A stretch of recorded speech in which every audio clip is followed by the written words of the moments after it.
Intimacy without bonding is not my goal. I don't want intimacy without bonding. I've never been like a casual intimacy person because for me, intimacy feels better with some level of bonding. It feels better for me. And it also makes me feel more protected if the man is also bonded to me. And so my approach isn't about having intimacy without bonding. It's about having right bonding, healthy bonding, appropriate, grounded bonding. So I'm going to give you 3 tips for healthy bonding. And the first is to figure out, what is your goal? What do you want? If you've kind of been on that train where you're always like chugga, chugga, chugga, chugga, boyfriend, husband, falling in love, soulmate, it might be good just to take a step back and be like, okay, let me audit my life. What has actually felt good? Like, what have been my peak experiences in life? And another good place to look is also your addictions. It tends to be something that we yearn for, that we're sort of always trying to push our interactions with men and a lot of other areas of life into. Like, most of us only have a few sort of like core states that we enjoy, and they're kind of like our drug of choice. And we're always trying to make our lives go in that direction through behaviors, relationships, connections, substances. And so think to yourself, what have been my peak experiences? What are my fantasies? And then look on the flip side of that. Like, what are my fears? What have been my worst experiences? What are my concerns? If I do bond with a guy, what'll happen? So for me, a lot of my peak experiences involve these sort of ecstatic, bliss-like, sensual states of kind of like rolling around in this timeless, honey-lit world with a man. But then these places where I really lost myself and where it's really gotten bad have been around the times when I've domestically partnered with a man. And I know some people love all that domestic stuff. They love like doing the shopping together and living life together and having someone to check in with. But for me, that's always what made me feel really obligated and trapped. And I just feel like so much of life is already taken over by the need to do all of these mundane maintenance sort of things. And when you're trying to coordinate that with another person, it just can so easily take over your whole life. There's something about being in that domestic partnering where I start orienting around the other and what they need. And I see myself relative to them and in checking in with them all the time. So that's just for me, right? For me, it's like if we're supposed to be doing laundry with each other every week all the time, it starts to feel them-centered and obligatory, and I'm organizing my life around them and the relationship. Whereas if we're spontaneously doing laundry every once in a while at your place or my place, and we both have our own places, then it's fun and sexy and sweet and special. Number 2, slow down.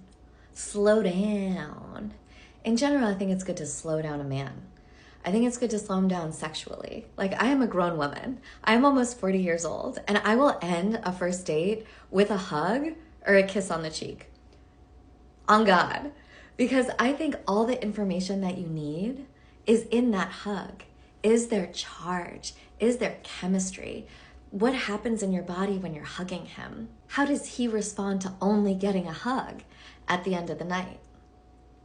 I think it's good to slow down every single interaction. Slow down the texting, slow down the following date, slow down even answering questions. Normalize saying, let me think about it.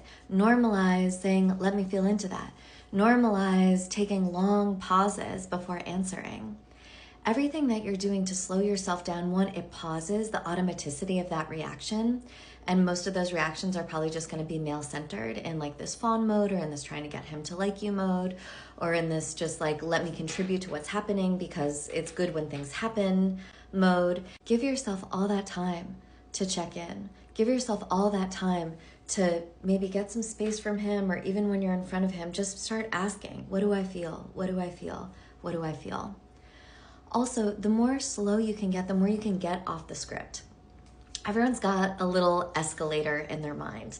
Whether your escalator is date to boyfriend to husband to kids, you know, whether he's a total F-boy and his escalator is hook up to ghost you, everybody's got a little escalator going on. And so the more you can get off the script, the more you shake that up and give yourself the absolute best chances to be more clear about who's in front of you.